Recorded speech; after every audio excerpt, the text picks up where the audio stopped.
नमस्कार आप सभी को। मुख्य परीक्षा उत्तर लेखन के टॉपिक डिस्कशन के इस सेशन में स्वागत है आप सभी का। आपको यह प्रश्न अभ्यास के लिए दिया गया था और इस प्रश्न में यदि हम बात करें तो विशेष रूप से जवाहरलाल नेहरू जी की बात हुई थी। आइए समझते हैं कि किन संदर्भों में आपको इस प्रश्न का उत्तर लिखना था और क्या चीजें यहाँ पे अनिवार्य थी। सबसे पहले इस प्रश्न में बोला जा रहा है, जवाहरलाल नेहरू की नीतियों ने किस प्रकार राष्ट्र निर्माण और स्वतंत्रता के बाद भारत के एकीकरण में मदद की विवेचना कीजिए। यहाँ पे आपको स्पष्ट देखने को मिल रहा है कि ये जो टॉपिक है विशेष रूप से जवाहरलाल नेहरू से जुड़ा हुआ है। हमारा कार्य क्या होता है, जब भी हम कोई भी प्रश्न देखते हैं तो सबसे पहले हमें देखना होता है उस प्रश्न के की पॉइंट क्या है, की वर्ड क्या है, ये हमें देखना होता है। इस प्रश्न में यदि हम बात करें तो यहाँ पे आपको देखने को मिल रहा है, जवाहरलाल नेहरू की नीतियों ने किस प्रकार राष्ट्र निर्माण और स्वतंत्रता के बाद भारत के एकीकरण में मदद किया। यहाँ पे यदि हम देखें तो आपको देखने को मिल रहा है, सबसे पहले की पॉइंट क्या है, जवाहरलाल नेहरू की नीतियां। और जवाहरलाल नेहरू की नीतियां किस संदर्भ में, राष्ट्र निर्माण के संदर्भ में बात हो रही है और स्वतंत्रता के बाद भारत के एकीकरण में। तो यहाँ पे बोला जा रहा है कि जवाहरलाल नेहरू की नीतियों के बारे में बताइए और जवाहरलाल नेहरू की उन नीतियों के बारे में चर्चा कीजिए जिन्होंने राष्ट्र निर्माण और भारत के एकीकरण में मदद की। मतलब राष्ट्र निर्माण की बात हो गई और भारत के एकीकरण की बात हो गई। इन दो संदर्भों में जिन्होंने मदद की उसके बारे में आपसे यहाँ पे पूछा जा रहा है। अब आपकी जिम्मेदारी बनती है कि सबसे पहले आपको बताना पड़ेगा इसकी प्रस्तावना में। जब भी आप उत्तर लिखते हो, आप जानते हो प्रस्तावना से चीजों को हम शुरुआत करते हैं, जहां से हम एक भूमिका बनाते हैं उस प्रश्न से जुड़े हुए उत्तर को लिखने के लिए। अब बात यहाँ पे हो रही है स्वतंत्रता के बाद। स्वतंत्रता के बाद यदि हम बात करें तो आपको पहुंचना है वर्ष 1947 में। ठीक है, मतलब आपको जो भूमिका बनानी है वो बनानी है वर्ष 1947 से। अब यहाँ पे किस प्रकार आप लिख सकते हो, सबसे पहले आप सब जानते होंगे जब हमारा देश आजाद हुआ वर्ष 1947 में, जब हमें स्वतंत्रता मिली तो हमें देखने को मिल रहा था कि एक राष्ट्र के रूप में यदि हम बात करें तो हमारे समक्ष बहुत ही कठिन परिस्थितियां थी। उन कठिन परिस्थितियों में यदि हम बात करें, सबसे ज्यादा जो कठिन परिस्थिति थी हमारे लिए वो थी कि जैसे ही हमारा देश आजाद हुआ, देश आजाद होने के तुरंत बाद देश के विभाजन की बात होने लगी, देश के विभाजन किए जाने की बात होने लगी। और सबसे पहली जो चुनौती आपको देखने को मिलती थी देश आजाद होने के तुरंत बाद, वो थी विभाजन की चुनौती। ठीक है, सबसे पहली चुनौती जो देखने को मिल रही थी वो देखने को मिल रही थी विभाजन की चुनौती। और इसमें भी क्या देखने को मिल रहा था, और इसके साथ साथ जब विभाजन हुआ तो क्या आया, विभाजन के बाद दूसरी चुनौती हमें देखने को मिली सांप्रदायिक हिंसा। ठीक है, सांप्रदायिक हिंसा आपको देखने को दूसरी चुनौती मिली। ठीक है, तो ये दो चुनौतियां देखने को, मतलब देश जब आजाद हुआ तो देश के विभाजन के साथ साथ हमें, आप कह सकते हो, दो बड़ी चुनौतियां देखने को मिली जिसका हमें सामना करना पड़ा। एक था देश का विभाजन और दूसरा देश के विभाजन के साथ साथ जो बड़ी चुनौती आई थी वो सांप्रदायिक हिंसा की चुनौती थी। और ये दोनों गंभीर चुनौतियां थी। देश का विभाजन तो हो गया, लेकिन सांप्रदायिक हिंसा के कारण जो पीड़ित थे उनकी जो समस्या थी वो कई वर्षों तक बनी रही। इसके बाद आपको देखने को मिलता है कि उस समय, ये तो एक फैक्टर हो गया, विभाजन और सांप्रदायिक हिस्सा एक फैक्टर हो गया। दूसरे संदर्भों में जब आप देखते हो तो जब देश हमारा आजाद हुआ तो पूरे देश में अशिक्षा का माहौल था। पूरे देश में अशिक्षा के साथ साथ बेरोजगारी, अशिक्षा हो गया, बेरोजगारी की समस्या हो गई। अशिक्षा बेरोजगारी की समस्या के साथ साथ विकास की कमी, विकास की कमी भी आपको देखने को मिल रही थी। विकास की कमी देखने को मिल रही थी और विकास की कमी के साथ साथ गरीबी भी देखने को मिल रही थी, क्योंकि हम अशिक्षित थे। अशिक्षित थे तो नौकरियां थी नहीं। और दूसरी बात, अंग्रेजों ने यदि डेवलपमेंट किया भी था भारत में कुछ, तो वह विशेष रूप से अपने हित में किया था। विशेष रूप से भारत से, आप कह सकते हो, भारत का दोहन करने के लिए। ठीक है, किया था, भारत का दोहन करने के लिए जिस भी क्षेत्र में उन्हें डेवलपमेंट की आवश्यकता थी उस क्षेत्र में उन्होंने किया था। और इस परिदृश्य में जब एक तरफ सांप्रदायिक हिस्सा हिंसा से पीड़ित लोग हों, अशिक्षित लोग हों, विकास की कमी देखने को मिले, गरीब लोग हों, ठीक है, तो वहां पे चुनौतियां बहुत बड़ी हो जाती हैं। और इसी परिदृश्य में जो जवाहरलाल नेहरू थे, जो स्वतंत्र भारत के प्रथम प्रधानमंत्री बने थे, उन्होंने इन चुनौतियों को स्वीकार करते हुए इनके निदान को लेकर के कार्य करना प्रारंभ किया। और देखने को भी मिलता है कि बहुत जल्द ही उन्होंने राष्ट्र निर्माण तथा स्वतंत्रता के बाद राष्ट्र के एकीकरण में मदद करने के लिए अपनी तरफ से नीतियां बनाना शुरू कर दिया और उनको क्रियान्वित करना भी शुरू कर दिया। इस संदर्भ में जब आप देखते हो, सबसे पहले तो प्रस्तावना की बात हो गई। अब किस प्रकार से इन्होंने मदद किया, किस प्रकार से देश के एकीकरण में मदद किया, राष्ट्र के एकीकरण में मदद किया, या किस प्रकार से इन्होंने शिक्षा को लेकर काम किया, इन सब के बारे में हम क्रमवार तरीके से लिखते हैं, एक एक करके हम यहाँ पे देखते हैं। आपको देखने को मिल रहा होगा कि जब राष्ट्र के एकीकरण की बात आती है कि किस प्रकार से नेहरू जी ने राष्ट्र का एकीकरण किया,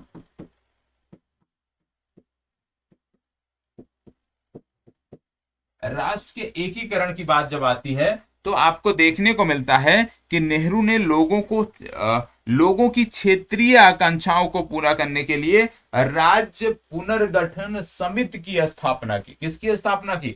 राज्य पुनर्गठन समिति की स्थापना की। और जो राज्य पुनर्गठन समिति था उसी के माध्यम से आप कह सकते हो कि राष्ट्र से अलग होने की संभावना कम की जा सके, इसको लेकर के काम किया गया कि जो रजवाड़े थे, जो उस समय आपको देखने को मिलता था क्षेत्रीय शासक थे, वो राष्ट्र से अलग होने की बात ना करें, उससे पहले ही राष्ट्र को एकीकृत करने के लिए यहाँ पे राज्य पुनर्गठन समिति का गठन इनके द्वारा किया गया। तो राष्ट्र का एकीकरण करने में इस प्रकार से इन्होंने योगदान दिया।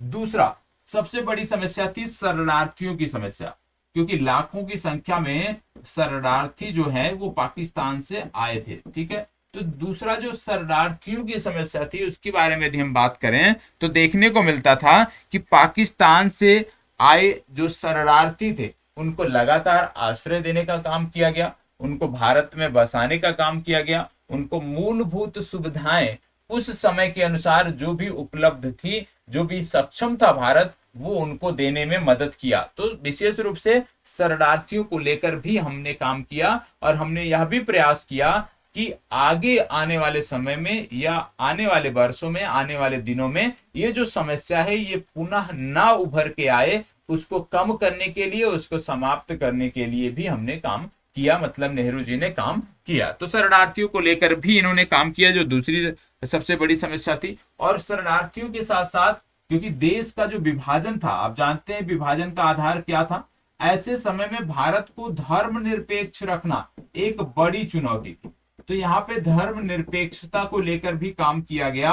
और धर्मनिरपेक्षता को लेकर के जब हम बात करें तो देखने को मिलता था कि 20वीं शताब्दी के मध्य में एक धर्मनिरपेक्ष राज्य के रूप में यदि भारत उभर कर आया तो कहीं ना कहीं आपको देखने को मिलता है कि इसमें जो प्रयास किया गया वो नेहरू के द्वारा ही किया गया। धर्मनिरपेक्षता में यदि आप देखते हो स्वतंत्रता के से बहुत पहले आपको देखने को मिलता है कि भारतीय राजनीति के लिए एक धर्मनिरपेक्ष आधार के विकास में यदि किसी ने सबसे ज्यादा भूमिका निभाई, सबसे बड़ी भूमिका निभाई, सबसे महती भूमिका निभाई, तो वो जवाहरलाल नेहरू ने निभाई। तो धर्मनिरपेक्षता के लिए भी आप इनको अंक दे सकते हो। इन्होंने ही अनेकता में एकता का, आप जानते हो, आह्वान किया था, अनेकता में एकता का आह्वान किया था और उसके माध्यम से इन्होंने भारत को धर्मनिरपेक्ष राज्य बनाने के लिए प्रयास किया।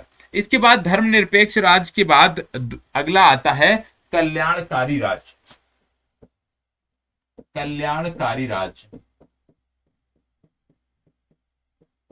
कल्याणकारी राज्य स्थापित करने में नेहरू जी के क्या योगदान थे। कल्याणकारी राज्य की जब हम बात करते हैं तो आपको देखने को मिलता है नेहरू एक व्यवहारिक आदर्शवादी थे और उनका मानना था कि समाजवाद तथा लोकतंत्र परस्पर विरोधी नहीं है। क्या क्या? समाजवाद और लोकतंत्र, समाजवाद और लोकतंत्र ये परस्पर विरोधी नहीं है, बल्कि एक दूसरे के पूरक हैं, और एक दूसरे के पूरक हैं इसलिए आपको देखने को मिलता है कि राज्य जो है वो कल्याणकारी भावना राज्य में देखने को मिलती है। इस पे आपको देखने को मिलता है कि वह धन के समान वितरण के लिए एक कल्याणकारी राज्य का निर्माण करना चाहते थे, जिससे सभी के पास एक प्रकार से जो आप कह सकते हो धन हो, समान हो, मतलब सभी को एक नजरों से देखा जा सके, सभी की स्थिति एक जैसी हो, इसको लेकर भी इन्होंने कार्य किया। कल्याणकारी राज्य की अवधारणा को इन्होंने आगे बढ़ाया, इसमें भी इनका योगदान देखने को मिलता है। इसके बाद फिर आप देखते होगे योजना आयोग के बारे में, जो कि अब नहीं है अस्तित्व में, अब उसके स्थान पे नीति आयोग है। तो योजना आयोग के बारे में जब आप बात करते हो तो आपको देखने को मिलता है कि एक व्यवहारिक समाजवादी के रूप में जवाहरलाल नेहरू ने भारत जैसे देश में कल्याणकारी राज्य के महत्व को समझा, और पर्याप्त बुनियादी ढांचा हमारे पास उस समय नहीं था, लेकिन पर्याप्त बुनियादी ढांचे के अभाव में भी जवाहरलाल नेहरू ने सामाजिक कल्याण हेतु दीर्घकालिक योजना के लिए एक योजना आयोग का निर्माण किया, और इसी योजना आयोग के माध्यम से लगातार आपको देखने को मिलता है कि भारत एक नया से नया कीर्तिमान बनाते हुए आगे बढ़ा। तो योजना आयोग के बारे में भी आपको लिखना है इस प्रश्न में। योजना आयोग के बाद आप जानते हैं गुट निरपेक्ष नीति, और गुट निरपेक्ष नीति आपकी मुख्य परीक्षा में एक अलग टॉपिक भी है, ठीक है। गुट निरपेक्ष नीति जिसको नैम बोलते हैं, ठीक है। गुट निरपेक्ष नीति, क्योंकि आप जानते हैं जब हम आजाद हुए थे तो पूरा विश्व जो था वो दो गुटों में बटा हुआ था, ठीक है, दो गुटों में बटा हुआ था। आप जानते हैं यूएसएसआर की बात होती है और अमेरिका की बात होती है। तो जो दो गुटों में ये बटा हुआ था, तो उस समय नेहरू जी ने डिसाइड किया, विदेश, आप जानते हैं विदेश मंत्री होने के नाते नेहरू जी ने डिसाइड किया कि किसी भी शक्ति गुट में भारत सम्मिलित नहीं होगा, क्योंकि भारत उस स्थिति में नहीं था। तो इन्होंने क्या किया, गुट निरपेक्ष नीति को आगे बढ़ाया और कहा कि हम ना यूएसएसआर वाले गुट में सम्मिलित होंगे और ना अमेरिका वाले गुट में सम्मिलित होंगे। साथ ही इन्होंने यह भी कहा कि भारत विश्व राजनीति से अलग रहना चाहता है, ठीक है। यह भी आपको पता होना चाहिए। उन्होंने कहा कि जिस प्रकार से विश्व की राजनीति है आज, ऐसा नहीं है कि भारत उनसे 100% कटना चाहता है, लेकिन भारत विश्व राजनीति से जुड़े रहना चाहता है, लेकिन किस संदर्भ में, नैम के माध्यम से, गुट निरपेक्ष के माध्यम से, किसी गुट में शामिल होकर नहीं। मतलब विश्व राजनीति में भारत अपनी उपस्थिति दर्ज कराना चाहता है, अपनी महती भूमिका निभाना चाहता है, लेकिन गुट निरपेक्ष संगठन के माध्यम से किसी भी, आप कह सकते हो, गुट का हिस्सा ना बन करके, यह भी आपको पता होना चाहिए। और नैम की अवधारणा वहीं से आपको देखने को मिलती है। इसलिए इन्होंने अन्य तीसरी दुनिया के जो देश थे उनको एक साथ रखने के लिए जो है वो नैम बनाया, क्योंकि उस समय भी कुछ देश ऐसे थे जो ना यूएस, जब देश हमारा आजाद हुआ तो उस समय भी कुछ देश ऐसे थे जो ना तो यूएसए के गुट में थे और ना यूएसएसआर के गुट में थे। तो ऐसे देशों को, जो किसी भी गुट में नहीं शामिल थे, ऐसे देशों को नेहरू जी ने एक करने का प्रयास किया, और इससे एक तीसरा, आप कह सकते हो, तीसरा गुट या तीसरी दुनिया के देश जो है, जो दूरदर्शी दृष्टिकोण के साथ आगे बढ़ना चाहते थे, जिनकी विचारधारा आप कह सकते हो समान थी, उन देशों को हमने एकजुट किया नैम के प्लेटफॉर्म पे, और ये गुट निरपेक्षता का प्लेटफॉर्म आपको देखने को मिलता है जो आज भी प्रासंगिक है, और ये नेहरू की देन है।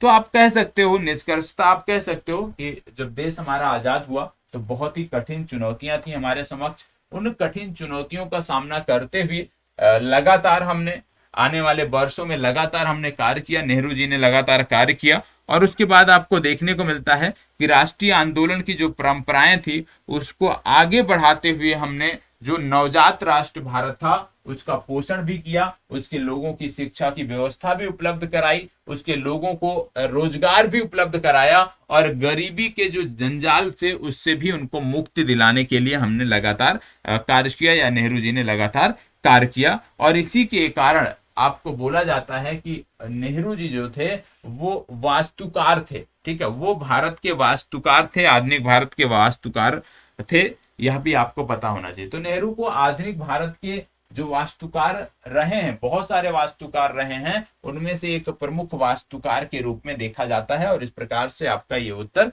समाप्त होगा। ठीक है, तो इसमें कुछ नहीं बताना था, इसमें सिर्फ इतना बताना था कि नेहरू जी ने किस प्रकार से कार्य किया है, भारत के एकीकरण को लेकर के किस प्रकार से कार्य किया है, स्वतंत्रता उपरांत जो चुनौतियां थी उनके समाधान को लेकर के किस प्रकार से कार्य किया है, इन्हीं संदर्भों में आपको लिखना था। और उम्मीद करता हूं आपने इन सभी पॉइंट को समाहित किया होगा।